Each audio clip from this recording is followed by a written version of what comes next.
ফাঁকি দেওয়া শেষ, সাথে সাথে আপনার দুইটি ফেরেশতা আসে, এসে তাকে জিজ্ঞাসা করে, যদি জবাব না দিতে পারে তাকে এমন জোরে আঘাত করা হয়, আর ওই আঘাতে ওই লোকটি এমন জোরে চিৎকার মারে যে পূর্ব দিক মাসিক মাগরিব যত দূর রয়েছে, আপনার মাসিক থেকে মাগরিব পর্যন্ত যত ব্যবধান রয়েছে, এই ব্যবধানে যত সৃষ্টি রয়েছে সব সৃষ্টি এই লোকটির চিৎকার শুনতে পায়। মাত্র মানুষ আর জিন শুনতে পায় না তার চিৎকার। যদি মানুষ আর জিন ওই চিৎকার শুনতে পেত, দুনিয়ার সকলেই মুমিন হয়ে যেত, দুনিয়ায় কেউ বেনামাজি থাকতো না। আলহামদুলিল্লাহ, যাবতীয় প্রশংসা সেই মহান আল্লাহ পাকের জন্যই, যিনি আমাদের ত্রাণকর্তা, যিনি আমাদের পালনকর্তা। জগতে যাহা কিছু দৃশ্যমান অদৃশ্যমান রয়েছে সকল কিছু আল্লাহ সুবহানাহু ওয়া তাআলার জন্যই, কাজেই তার প্রশংসা করে আমরা শেষ করতে পারবো না। তাই ছোট্ট একটি বাক্য দ্বারাই তার প্রশংসা সমর্পণ করে নিচ্ছি, সকলে বলে আলহামদুলিল্লাহ।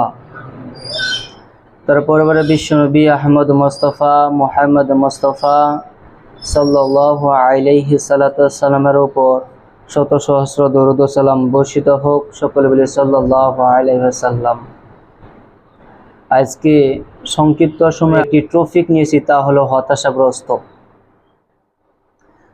হতাশাগ্রস্ত আপনার যে বিষয়, তা থেকে মানুষ বিরত থাকতে পারে না। কোনো মানুষ ইচ্ছাকৃত কখনো আপনার টেনশনে পতিত হয় না।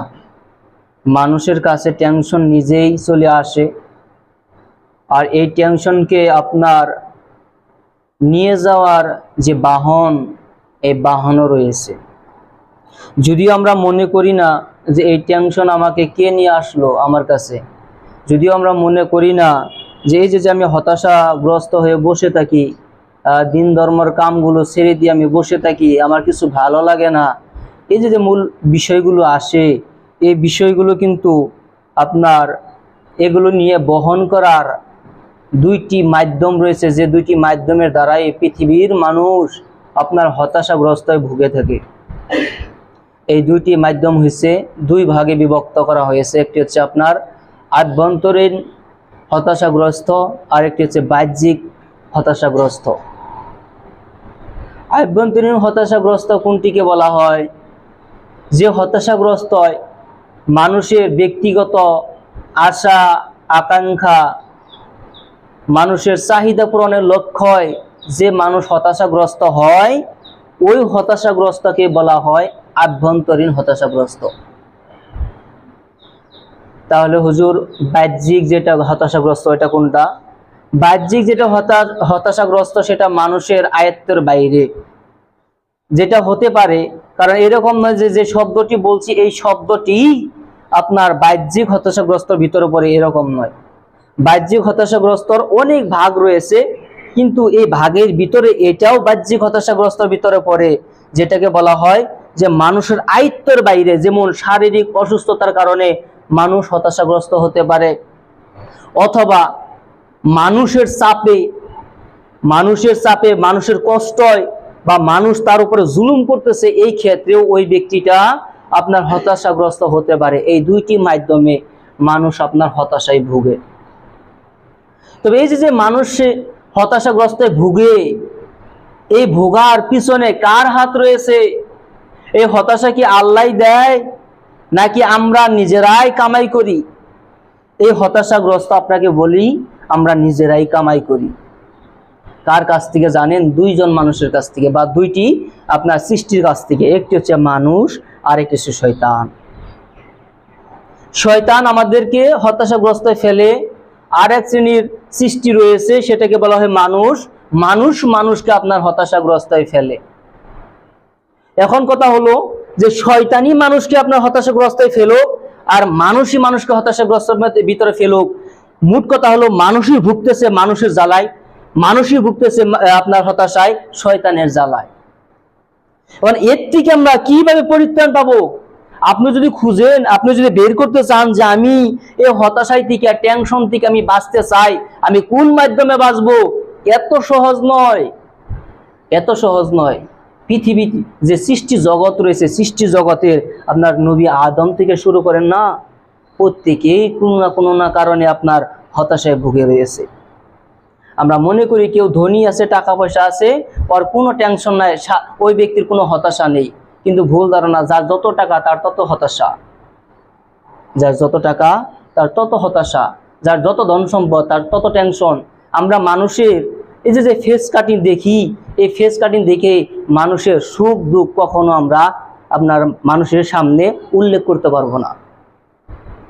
প্রত্যেকজন মানুষই দুঃখে আছে, প্রত্যেকজন মানুষ দুঃখে আছে, প্রত্যেকজন মানুষই সুখে আছে। কিন্তু এই যে দুনিয়া, এই যে দুনিয়ার জগৎ, এই দুনিয়ার জগতে আমরা যে বসবাস করতেছি, এই বসবাস আমাদের জন্য নতুন বসবাস নয়, আমাদের জন্য এটা নতুন বসবাস নয়। মুসলিমদের যেটা বসবাস, এই বসবাসই পূর্ব ছিল। মুসলিমরা এমন কোন জামানা পার করে নাই যে জামানায় তারা হতাশাগ্রস্ত ছিল না। আমরা মনে করি যে আল্লাহ আমাদের উপরে এই হতাশা দিল, এই হতাশা দিল, আল্লাহ শুধু আমাকে কি দেখে, আর কোনো মানুষকে কি দেখে না? আমি নামাজি মানুষ, আল্লাহ আমাকেই হতাশায় ফেলে, আমি নামাজি মানুষ, আল্লাহ আমাকে এই বেমার দিল, এইরকম নানান টেনশন আমরা ভুগে থাকি। কিন্তু আপনাকে বলি, এই যে এইগুলো টেনশন নিয়ে আসে, কে নিয়ে আসে জানেন? এইগুলোর যে বাহন, ওই বাহনকে বলা হয় শয়তান। শয়তান। আপনি যে প্রশ্ন করেন শয়তান আমাকে কিভাবে হতাশায় ফেলতে পারে? মানুষ ফেলে এটা আমি মেনে নিতে পারি, কিন্তু শয়তান আমাকে যে হতাশায় ফেলে এটা কিভাবে বুঝবো? যদি এই কথা আপনি আমাকে বলেন, তাহলে আপনাকে আমি এইভাবে বলতে পারি যে আপনি একজন মানুষের কাছ থেকে 10 লাখ টাকা ঋণ করে নিয়ে আসছেন। এখন এই ঋণ আপনি আপনার বিজনেসে লাগিয়েছেন, কিন্তু আপনার বিজনেসে আপনি লস খেয়েছেন। কেমন লস? একেবারে দেউলিয়া হয়ে গেছেন। দেউলিয়া তো বুঝেন, যে যেটা চালান, এই চালান আপনি আপনার বিজনেসে খাটিয়েছেন। এখন এমন লস খেলেন যে আপনার চালানের লাভ তো হলোই না, আপনার লাভও গেল, আপনার চালানো গেল, এবং উপরেঞ্চি আরো আপনি লস খেয়েছেন, উপরেঞ্চি আরো লস। অর্থাৎ আপনাকে বলি যে 10 লাখ টাকা ঋণ করছেন, 10 লাখ টাকা চালান চলে গেছে, এবং উপরেঞ্চি আপনার আরো 5 লাখ টাকা ঋণ হয়েছেন। এটাকে বলা হয় দেউলিয়া। এই যে দেউলিয়া করলো, এই দেউলিয়া অবস্থা আপনি কি হতাশা হবেন না? অবশ্যই হতাশা হবেন, অবশ্যই আপনার টেনশন হবে, চিন্তা হবে। এই অবস্থায় এখন একজন মানুষ কি করবে বলেন? মানুষটি ঝুম ধরে বসে থাকবে। কি হলো জীবনে অধিক লাভ করার আশায় জীবনে সবকিছু শেষ করে দিলাম। ওই লোকটি বসে রয়েছে, লোকটি দিন যায় রাত্রি যায়, দিন যায় রাত্রি যায়, আপনার দিন গেল, রাত গেল, আপনার সপ্তাহ গেল, মাস গেল, যেতে যেতে একটি সময় লোকটি এমন হয়ে যায়, হয় লোকটি আপনার মৃত্যুকে বেছে নিতে বাধ্য হয়, অথবা লোকটি আপনার নিষেধা দ্রব্যের ভিতরে আকৃষ্ট হয়ে যায়, যে আমি যদি এই নিশা পান করি তাহলে আমি অল্প সময় মাতাল অবস্থায় থাকি, আর এই যে মাতাল অবস্থায় আমি থাকি, এই অবস্থায় আমার টেনশন, আমি চিন্তাকে ভুলে থাকি।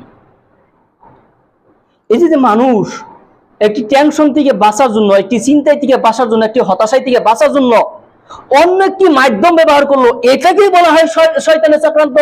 শয়তান বলে যে এক ভুল থেকে তুমি বাঁচার জন্য অন্য ভুল করো, এটা হচ্ছে আমার প্ল্যানিং। কারণ মানুষ কাজ করে, প্ল্যানিং করে না। কারণ যদি মানুষ প্ল্যানিংই করতো, তাহলে মানুষের প্ল্যানিং এর ভিতরে এটা থাকতো যে আমি একদিন মারা যাব, আল্লাহ আমার বিচার করবে, ওই দিন যদি আমি জবাব না দিতে পারি তাহলে ওই দিন আমার কি অবস্থা হবে। মানুষের এটা প্ল্যানিং এ নেই, মানুষের এটা প্ল্যানিং এ নেই।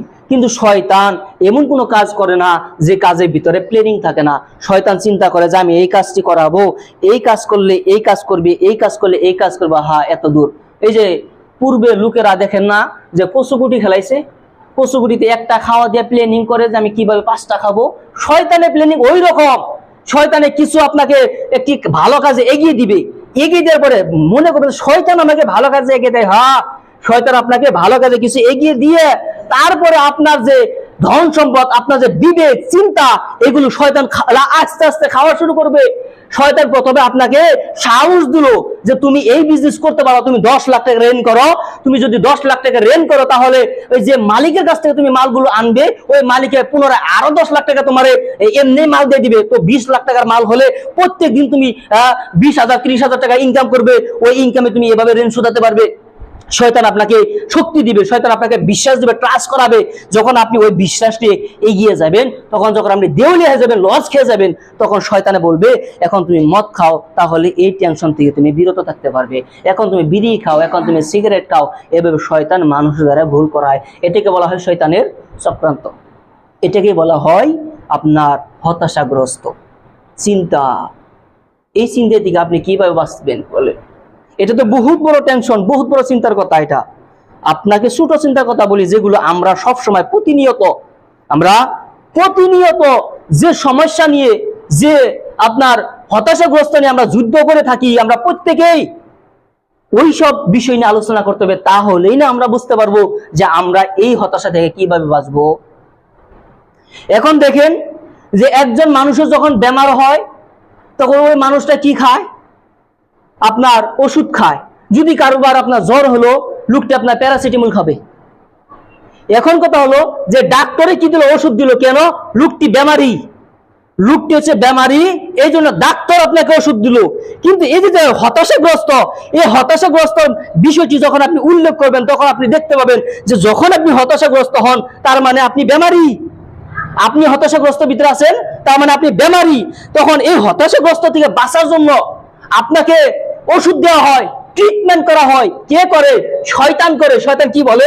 যে তুমি যদি এই হতাশাগ্রস্ত থেকে বাঁচতে চাও, তাহলে তুমি মদ খাও, বিড়ি খাও, সিগারেট খাও, হাদা খাও, এই করো, ওই করো। এভাবে করে আপনাকে কি সামনে রাস্তা বের করে দেয়। কে দেয়? শয়তানে দেয়। তো এখন দেখেন যে আপনার যখন বেমার হয়, তখন আপনি ডাক্তারের কাছে যান, যে ডাক্তার বলে এই কাজ করো, তুমি কি করবা? মানে এই বেমার থেকে ভালো হয়ে যাবা। দেখেন এই ক্ষেত্রে শয়তান আমাদেরকে চলায়, শয়তান আমাদেরকে রাস্তা দেয়, শয়তানের রাস্তায় আমরা চলি। শয়তান বলে যে তুমি হতাশাগ্রস্ত আছো, তাহলে তুমি এই কাম করো, এই কাম করলে তোমার এই সমস্যা দূর হবে। তখন লোকেরা বিড়ি খাওয়া শুরু করে, তখন লোকেরা মদ খাওয়া শুরু করে, তখন লোকেরা আপনার হিরোইন খাওয়া শুরু করে।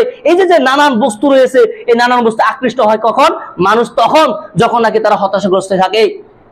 এখন আমি বলতে চাই, আমার ভাষায় আমি বলতে চাই যে এই ক্ষেত্রে যেমন মানুষের জ্বর হলে ডাক্তারে আপনার তার ট্রিটমেন্ট করে, আর এই ক্ষেত্রে যখন মানুষ হতাশায় ভুগে, তখন শয়তান মানুষকে ট্রিটমেন্ট করে। অর্থাৎ রোগী হচ্ছে মানুষ, ডাক্তার হচ্ছে কি? শয়তান। আর ট্রিটমেন্টের যে ওষুধ কি জানেন? মদ, গাঁজা, বিড়ি, সিগারেট, শিকড়, ইত্যাদি ইত্যাদি ইত্যাদি। এখন যে ব্যক্তি শয়তানের কথা শুনে দুনিয়াতে চলে, যে ব্যক্তি শয়তানের ট্রিটমেন্টে চিকিৎসা করে, ওই ব্যক্তির চিকিৎসায় তার কি কল্যাণ করতে পারে? যে চিকিৎসার কথা মুহাম্মদ রাসূলুল্লাহ সাল্লাল্লাহু আলাইহি ওয়াসাল্লাম বলেছেন যে মুদমিনুল খামর কাবেদ ওয়াসানিন, নিষিদ্ধ দ্রব্য পানকারী মূর্তি পূজকের ন্যায়। বিষয়টি ছোট মোটো নয়। নিষিদ্ধ দ্রব্য পানকারী মূর্তি পূজকের ন্যায়। অর্থাৎ একজন লোক বিড়ি খায়, একজন লোক মদ খায়, আপনার সিগারেট খায়, বা যাই খায়, যেগুলো নিষিদ্ধ দ্রব্য রয়েছে, এগুলো যে খেলো, এটা খাওয়া বড় কথা না।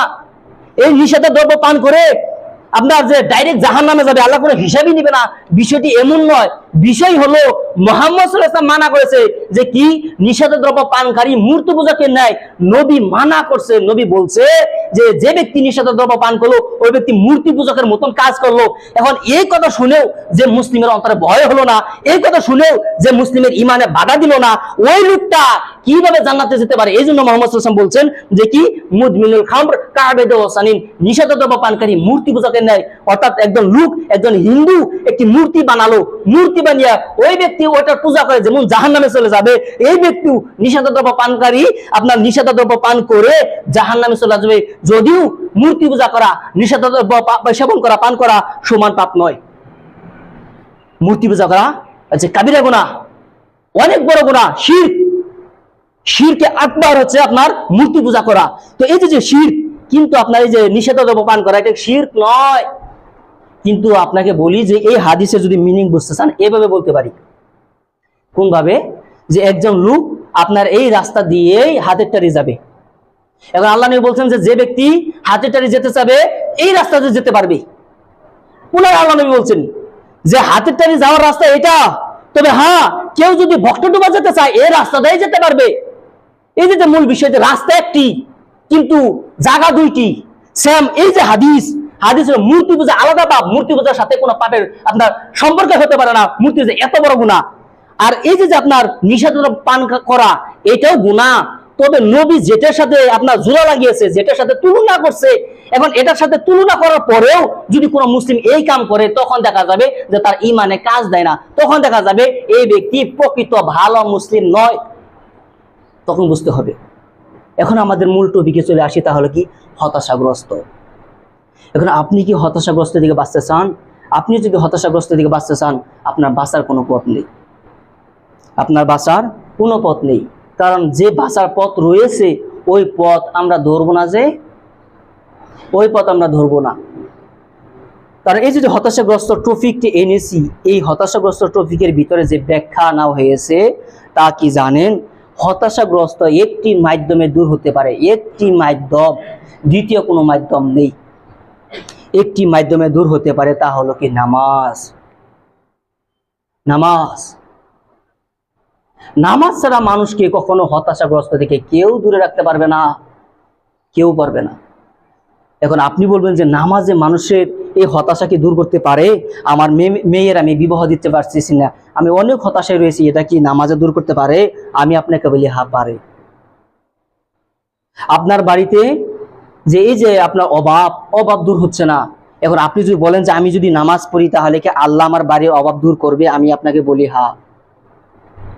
আপনার বাড়িতে হাজারো সমস্যা থাকতে পারে, আপনি হাজারো সমস্যা নিয়ে যুদ্ধ করতে পারেন, আমি আপনাকে বলি যদি আপনি নামাজ ধরেন তাহলে এই নামাজেই আপনার সকল সমস্যা দূর করে দিবে, একমাত্র নামাজ। ওমা মালাকাত আইমানুকুম, নবী সাল্লাল্লাহু আলাইহি ওয়াসাল্লামের শেষ যেটা ওসিয়ত ছিল মানুষের কে নিয়ে, তার উম্মতকে নিয়ে, তা হলো কি ওমা মালাকাত আইমানুকুম, অর্থাৎ তোমরা নামাজ পড়ো। আসসালাত আসসালাত, নবী সাল্লাল্লাহু আলাইহি ওয়াসাল্লাম মৃত্যুর পূর্বে বলছিল আসসালাত আসসালাত, নামাজ নামাজ, তোমরা নামাজ ছেড়ো না, তোমরা নামাজ ছেড়ো না। যতদিন নামাজ আছে ততদিন কল্যাণ আছে, যতদিন নামাজ আছে ততদিন কল্যাণ আছে, যেদিন নামাজ শেষ সেদিন কল্যাণ শেষ। আমাদের কি কল্যাণ আছে? নাই, অর্থাৎ নামাজ নাই। যদি কোনো ব্যক্তি বলে যে আমি কল্যাণে আছি, তাহলে ওই ব্যক্তি নামাজে আছে। এখন আপনার কল্যাণ আর আল্লাহর কল্যাণ কি এক হতে পারে?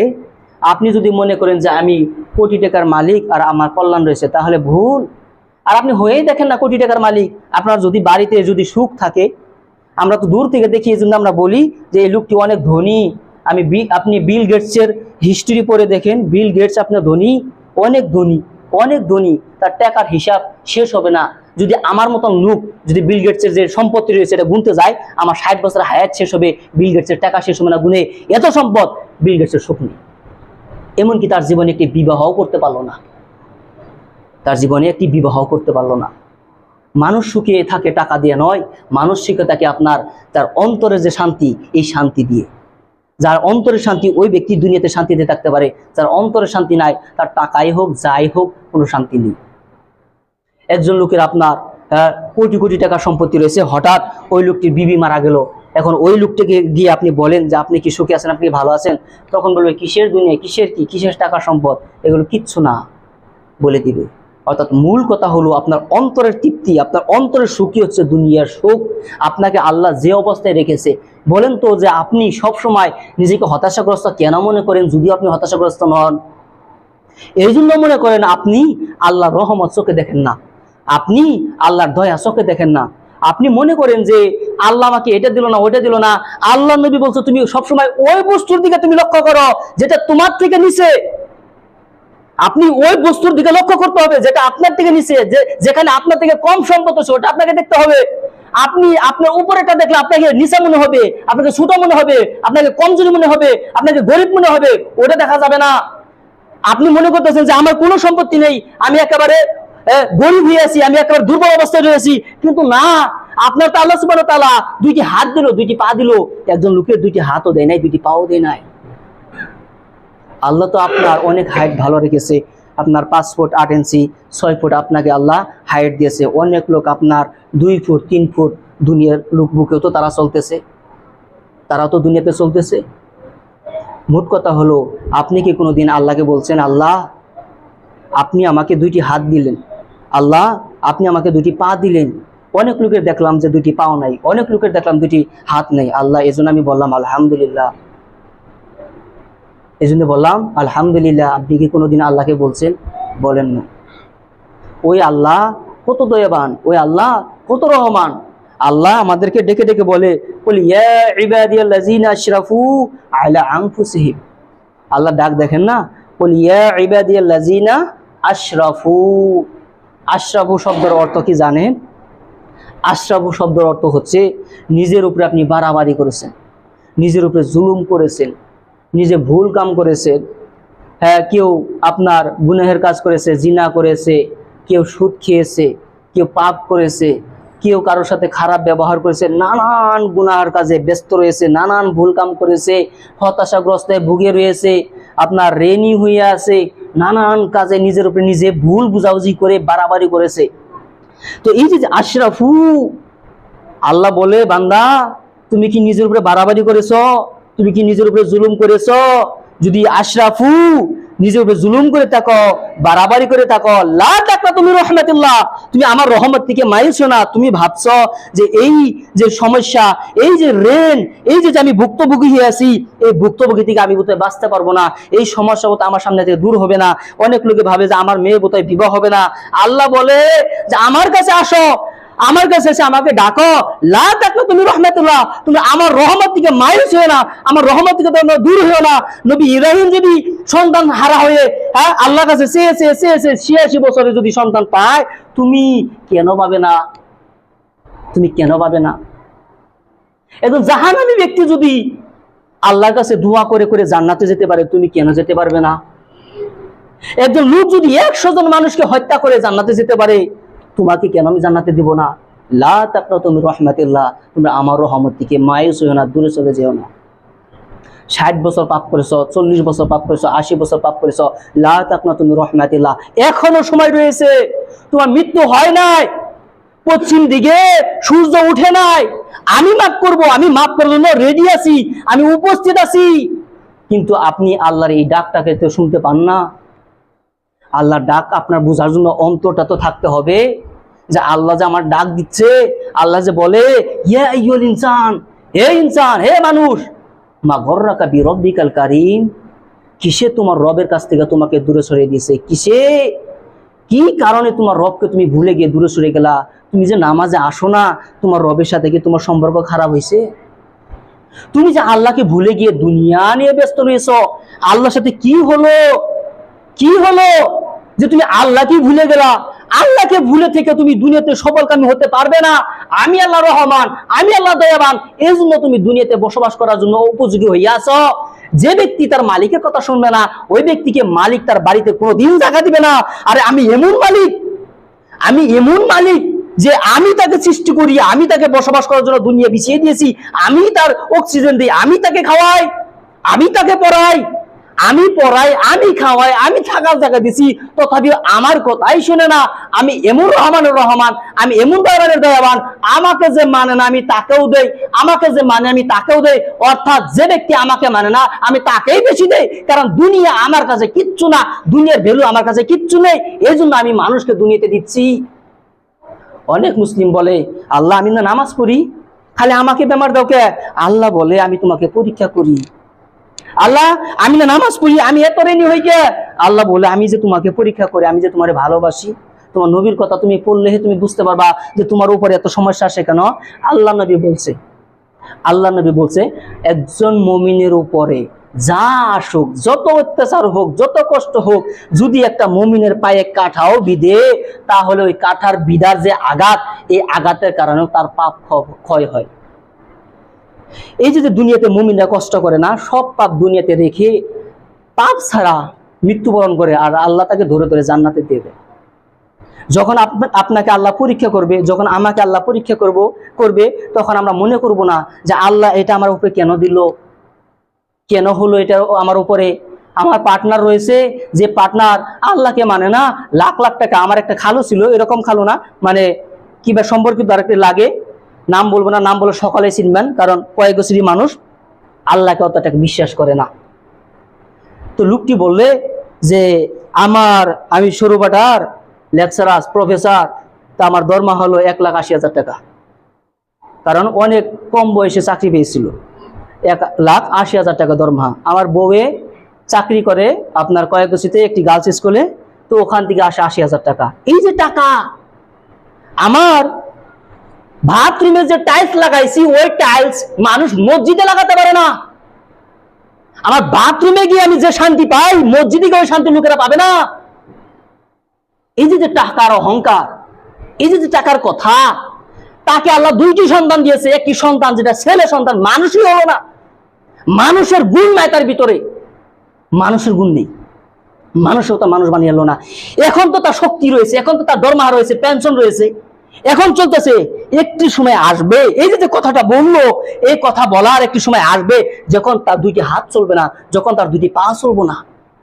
ওই সময় তার আপনার অনুধাবিত হবে, ওই সময় সে বুঝতে পারবে যে সুখ কোথায় রয়েছে। আল্লাহ রাস্তা ছাড়া কোনো সুখ নেই। আল্লাহ এই জন্য বলে, ইয়া ইবাদি কুল্লুকুম দাল্লুন, হে আমার বান্দাগণ তোমরা সবাই গুমরাহী। সবাই কি গুমরাহী? আমরা সবাই গুমরাহী। ইল্লামান হাদাইতা, আমি আল্লাহ তাকে হিদায়াত করেছি, ওই ব্যক্তি পাবে। অর্থাৎ এই যে আমরা মসজিদে আসছি, এখানে অনেক লোক রয়েছে মসজিদে আসছে, তো এই যে আমরা যে আসছি, আমরা নিজের তরফ থেকে আসতে পারি নাই। আল্লাহ বলছে ইল্লামান হাদাইতা, আমি যাকে হিদায়াত করেছি ওই ব্যক্তি মসজিদে আসছে। এই যে আমি এখান থেকে দাঁড়িয়ে দাঁড়িয়ে অনেক লোককে দেখছি যে এখান থেকে পার হয়ে যাচ্ছে, সাইকেল পার হয়ে যাচ্ছে, গাড়ি না পাচ্ছে, ওকে আল্লাহ হিদায়াত করে নাই, ওকে আল্লাহ হিদায়াত দেয় নাই। এখন মাঠে যে কাজ করতেছে ওকে আল্লাহ হিদায়াত দেয় নাই, বাজার যে দোকান করতেছে ওকে আল্লাহ হিদায়াত দেয় নাই। ওই ব্যক্তি মুসলিম নয়, ওই ব্যক্তিকে আল্লাহ ভালোবাসেন না। যদি ওই ব্যক্তিকে আল্লাহ ভালোবাসতো তাহলে ওই ব্যক্তি মসজিদে আসতো, যদি ওই ব্যক্তিকে আল্লাহ ভালোবাসতো তাহলে ওই ব্যক্তি আল্লাহর ডাকে চলে আসতো। যে ব্যক্তিকে, যে মুসলিমকে আপনার 1 কিলোমিটার ভিতরে 5টা 6টা করে মসজিদ, যদিও 1 কিলোমিটার ভিতরে মাত্র এই কিলোমিটারের মাথায় এই মসজিদ, ওই কিলোমিটারের মাথায় ওই মসজিদ থাকা প্রয়োজন ছিল, এটাই উত্তম, এটাই ভালো। যদিও হয়ে গেছে 1 কিলোমিটারে 4টা 5টা মসজিদ, 1 কিলোমিটারে 4টা 5টা মসজিদের যে আজান, আল্লাহু আকবার, এই যে ডাক, প্রত্যেকটা মসজিদের ডাক তার কান পর্যন্ত আসে। কান পর্যন্ত আসার পরেও যে ব্যক্তিকে মসজিদ পর্যন্ত আনতে পারলো না, ওই ব্যক্তিকে আল্লাহ কত রাগ করেছে ওই ব্যক্তির উপরে, ওই ব্যক্তিকে আল্লাহ কত খারাপ পান যে ওই ব্যক্তির প্রত্যেকটা আপনার মোবাইলের অ্যালার্মের মতন প্রত্যেকটা গ্রাম থেকে 100 মসজিদ, প্রত্যেকটা গ্রাম থেকে 100 মসজিদের থেকে আজান আসে তার কান। আল্লাহু আকবার, আল্লাহু আকবার, হাইয়া আলাস সালাহ, উল্টা পুল্টা কত আজান, কারণ সব আজান তো একসাথে হয় না। কেউ বলছে আল্লাহু আকবার, কেউ শেষে বলছে লা ইলাহা ইল্লাল্লাহ। এইভাবে আল্লাহর যে পরিচয়, আল্লাহর যে ক্ষমতা, আল্লাহর যে বিশালতা, আল্লাহ যে দয়াবান, আল্লাহকে যে মানি, এই পরিচয় দেওয়া হয় আজানের ভিতরে। তার কানে শুধু আল্লাহর পরিচয় পরিচয় পরিচয়, আল্লাহ বড়, আল্লাহ এই করতে পারে, ওই করতে পারে, নানান কথা শুনেও যে ব্যক্তি কি মসজিদে আসলো না, ওই ব্যক্তিকে আপনি কি মুসলিম বলবেন? ওই ব্যক্তি মারা গেলে কি আপনি ওই ব্যক্তি জানাজা পড়বেন? ওই ব্যক্তি কি ওই মুসলমানের যে কবরস্থান ওখানে তার দাফন করা সে যোগ্য? যখন আপনারা ইফতার পার্টি করেন না, কেউ যদি বেরোজাদার আসে, আপনাদের মুখ কালা হয় যে বেরোজাদার রোজা রাখে না, কেন আসছে? বেরোজার সাথে আপনি বাজার করেন, আপনার কি খারাপ লাগে না? বেরোজাদারের সাথে আপনি চলাফেরা করেন, আপনার খারাপ লাগে না? বেরোজাদারের কবরে আপনি গিয়ে কাম করেন, আপনার খারাপ লাগে না? বেরোজাদারের জন্য, বেনামাজির জন্য আপনি জানাজার নামাজে দোয়া করেন, আল্লাহ মাগফির লিলি হাইয়ানা, হে আল্লাহ যারা উপস্থিত হয়েছে তাদেরকে আপনি মাফ করে দেন, ও মাইয়াতিনা, যে ব্যক্তি যারা দুনিয়া থেকে চলে গেছে তাদেরকে আপনি মাফ করে দেন, ও শাহিদিনা, যারা উপস্থিত তাদেরকে মাফ করে দেন, ও গায়েবিনা, যারা উপস্থিত হতে পারেন তাদেরকে মাফ করে দেন, ও সগেরিনা, যারা ছোট তাদেরকে মাফ করে দেন, ও কাবরিনা, যারা বড় তাদেরকে মাফ করে দেন। এই যে জানাজার দোয়া আপনি বারবার দোয়া করতেছেন আল্লাহর কাছে দোয়া দোয়া দোয়া, গোটা জানাজায় যে দোয়া পড়ি সকল ওই মায়েদের জন্য শুধু দোয়া দোয়া দোয়া। এই দোয়া যে আপনি করলেন, কার জন্য করলেন? যে ব্যক্তি আল্লাহকে মানলো না। কার জন্য দোয়া করলেন? যে ব্যক্তি জীবনে মসজিদের দিকে আসলোই না, যে মসজিদটা কেমন দেখি, মসজিদে কয়টা ফ্যান রয়েছে দেখি, ইমাম সাহেব কোথায় দাঁড়িয়ে নামাজ পড়ে দেখি, কেউ কোনোদিন লক্ষ্যই করলাম না। ওই ব্যক্তির জন্য কি আমরা এই আপনার যে কবরস্থানে জায়গা বাড়াচ্ছি? ওই ব্যক্তিকে তো মাটিও গজবে না। যে বেনামাজি মারা যায় ওই ব্যক্তিকে মাটি গজবে না। কি হবে জানেন? বেনামাজি যখন মারা যায়, একজন খারাপ লোক, বদকার লোক যখন মারা যায়, তখন ওকে কবরে রাখা হয়। কবরে রাখার সাথে সাথে যখন মাটি দেওয়া শেষ, মানুষ চাহে ওখান থেকে সরে যাক, চাহে না সরে যাক, যেটা 40 পায়ের হাদিস আছে, জাল হাদিস, মানুষ চাহে সরে যাক চাহে না যাক, মাটি দেওয়া শেষ সাথে সাথে আপনার 2টি ফেরেশতা আসে, এসে তাকে জিজ্ঞাসা করে, যদি জবাব না দিতে পারে তাকে এমন জোরে আঘাত করা হয়, আর ওই আঘাতে ওই লোকটি এমন জোরে চিৎকার মারে যে পূর্ব দিক, মাসিক, মাগরিব, যত দূর রয়েছে আপনার মাসিক থেকে মাগরিব পর্যন্ত যত ব্যবধান রয়েছে, এই ব্যবধানের যত সৃষ্টি রয়েছে সব সৃষ্টি এই লোকটির চিৎকার শুনতে পায়। মাত্র মানুষ আর জিন শুনতে পায় না তার চিৎকার। যদি মানুষ আর জিন ওই চিৎকার শুনতে পেত, দুনিয়ার সকলেই মুমিন হয়ে যেত, দুনিয়ায় কেউ বেনামাজি থাকতো না। আল্লাহ তো চায় না যে আমি মুমিন বানাই, আল্লাহ যে ইচ্ছা করে সকলকে মুমিন বানাতে পারে। আল্লাহ যে পরীক্ষার জন্য আমাদেরকে সৃষ্টি করছে, ওই চিৎকার কেউ শুনতে পারে না। সবাই শুনতে পারে, শুধু মানুষ আর জিন শুনতে পারে না। ওখানে একটি গরু বেঁধে আসবেন, যে বেনামাজি বৎকার আল্লাহকে মানে না, ওই রকম মানুষকে দাফন করে আমি আপনাকে প্রমাণ স্বরূপ হিসেবে ওই কবরের বুকে গরু বেঁধে আসবেন। যদি গরু ওখানে থাকে আপনি আমাকে বলবেন রশি ছিঁড়ে ভাগবে। নিজ চোখে দেখছি খর্মাবাজারে একটি গরুর ঘটনা, নিজ চোখে দেখেছি। আপনাকে বলি, প্রমাণ করে দেখবেন। যদি বিশ্বাস না হয়, মৃত্যু প্রমাণ করে দেখবেন কবরের শাস্তি হয় কি হয় না, গরু বেঁধে দেখবেন। কাজেই দয়া করে বক্তব্য কিছু না, প্রত্যেকটা শুক্রবারে আলাদা আলাদা বক্তব্য দেই, কি হয়? কিচ্ছু হয় না। বক্তব্য বাদ, সব বাদ। আমি বলি কিচ্ছু জানতে হবে না, কিচ্ছু মানতে হবে না। একবার আল্লাহকে বিশ্বাস করে ট্রাস্ট করে মসজিদে এসে দুইটি হাত তুলে একবার চোখের পানি ফালান না, আল্লাহ আমার মেয়ের বিবাহ হয় না, ব্যবস্থা করে দিন। আল্লাহ বলে আমি তাকে সৃষ্টি করছি, আমি তার বিবাহ ব্যবস্থা করব। আমি যতক্ষণ পর্যন্ত তাকে বিবাহ না দিব পৃথিবীর কেউ দিতে পারবে না। আল্লাহ বলে আমি যদি কেউ কল্যাণ চাই, পৃথিবীর সকলে লেগে তাকে ধ্বংস করতে পারবে না, তারা এই কল্যাণে বাধা দিতে পারবে না। আর আমি যদি কারো ক্ষতি চাই, পৃথিবীর সকলে মিলে তার কল্যাণ আনতে পারবে না, তার কল্যাণ করতে পারবে না। এই জন্য ডক্টর ইসরা আহমেদ একটি কথা বলছে যে আপনার যে বস থাকে, আপনি আপনার যে মালিক থেকে মালিকের কাছে গিয়ে যে আমরা পয়সা চাই না, যে বস যদি পয়সা দিতেন ভালো হতো, পয়সা দেন না, এই যে আমরা গিরাই না, দেন না, আপনি পয়সা না দিলে আমার চলবে না, একবার বলা জায়েজ, দুইবার মনে করে দেওয়ার জন্য জায়েজ, তিনবার বলে শিরক হবে। আমি তো সব আল্লাহর কাছে, অনেক লোক যায়, আপনি যদি এই কামটি না করেন না তাহলে আমার চলবে না, আমার অনেক বড় ক্ষতি হবে, আপনি দয়া করে এই কামটা করেন, আপনার হাতে ধরি পায়ে ধরি, আপনি দয়া করে এই কাম করেন। শিরক। মুসলমান কখনো মানুষের কাছে যাবে না, মুসলমান যার কাছে যাবে তিনি হচ্ছেন আল্লাহ ছাড়া কখনো কারো কাছে যাবেন না।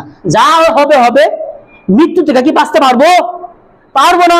হয় আজকে আমি গিয়ে আমার আজকে 24 বছর, আমি গিয়ে 60 বছর তুলে বাঁচতে পারবো, 60 বছর তো মরবো না। আজকে মারা যায়, ইমান নিয়ে মারা যায়, মরার সাথে সে জান্নাতে চলে যাবো। বেঈমান হয়ে মারা যাবো, মাটিয়ে গসবে না। একদিন মানুষের জান কবজ করে কিভাবে ফেরেশতারা আকাশে নিয়ে যায়, যদি ভালো মানুষ হয় আকাশে অ্যাকসেপ্ট হয়, তাকে ইল্লিনে রেখে দেয়, ইল্লিয়ান সিজিন শুনে নাই, ইল্লিনে রেখে দেয়। আর যদি বৎকার বেঈমান হয় না, ওখান থেকে তার আত্মাটা ফেরেশতা নিয়ে যায়, বলে কে যে আমি ফেরেশতা, কার আত্মা নিয়ে আসেন? অমুকের ছেলে অমুকের আত্মা নিয়ে এসেছি, এই আত্মা থেকে অনেক দুর্গন্ধ আসছে, এই আত্মা পাক আত্মা না, একে আমরা ঢোকাতে দিব না। তখন ফেরেশতা কি, হ্যাঁ আমার বাপের কামলা, হাজিরা দেওয়া কামলা, যে তারা আবার পুনরায় দুনিয়াতে নিয়ে আসবে না। ওখান থেকে এমন জোরে পৃথিবী থেকে নিক্ষেপ করবে, এটাকে পাখি সুমে নিয়ে এখন সাগরে নিক্ষেপ করে দিবে। তার জান, তার আত্মা সাগরে নিক্ষেপ করবে, পুনরায় তার যে এই আত্মা সিজিনে মাটির নিম্ন স্তরে পৌঁছে যাবে, ওই নিম্ন স্তর থেকে পুনরায় তার আত্মা কবরে দেওয়া হবে। যে আল্লাহ এত দ্রুতগামী কাম করা হারে, ওই আল্লাহ কি আপনার মেয়ের বিবাহ দিতে পারে না? ওই আল্লাহ কি আপনার সমস্যার সমাধান করতে পারে না? আল্লাহর কাছে চাই না, এই জন্য হয়। আল্লাহর জন্য চাই না, এই জন্য হয়। আর একটি কথা বলবো, এটা দরকার। এই যে আমি আমাদের মাঝে যদি কোনো ব্যক্তি বিরক্ত হয়ে থাকেন, তাহলে এই কথা দিয়ে আপনি বুঝতে পারবেন যে আপনি আল্লাহর কাছে কত দূরে। শুক্রবারে 1 ঘন্টা আমরা আল্লাহর জন্য দিতে পারি না, কিন্তু আপনাকে বলি যে আপনার জান শয়তানে চলায় না, আপনার জান আপনি জানের নিজে মালিক? আপনার জানের মালিক শয়তান না আপনার জানের মালিক আপনি নিজে? আপনাকে এখন বলি, যদি নামাজে দাঁড়িয়েছেন আর নামাজে 5 আয়াতের জায়গায় 10 আয়াত ইমাম সাহেব বলেছে, আর ওই নামাজ আপনার নামাজেই মনে হলো যে নামাজ বেশি দেরি হচ্ছে, অনেক সময় চলে গেল, আপনার জানের মালিক শয়তান,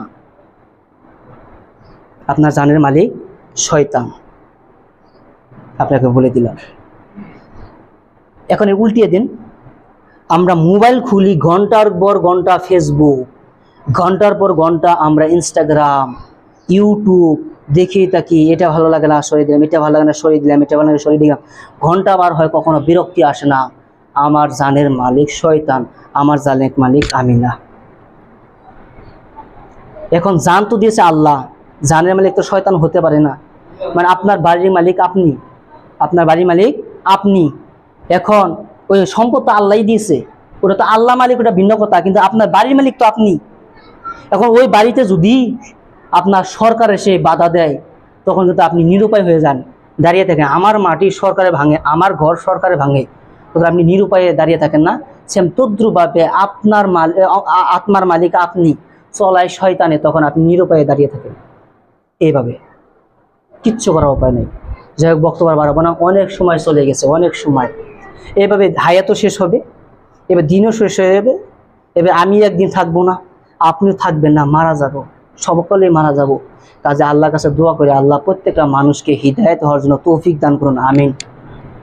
প্রত্যেকটা মানুষকে এই সময়ের গুরুত্ব বোঝার জন্য তৌফিক দান করুন, আমিন। প্রত্যেকটা মানুষ যারা ঋণী অবস্থায় আছে, ওইসব মানুষের যে ঋণ থেকে আল্লাহ পরিত্রাণ দিক, আমিন। যাদের অভাব অনটনে চলতেছে, আল্লাহ ওইসব মানুষের অভাব দূর করে দেন, আমিন। ওয়া আখিরু দাওয়ানা আনিল হামদুলিল্লাহি রাব্বিল আলামিন।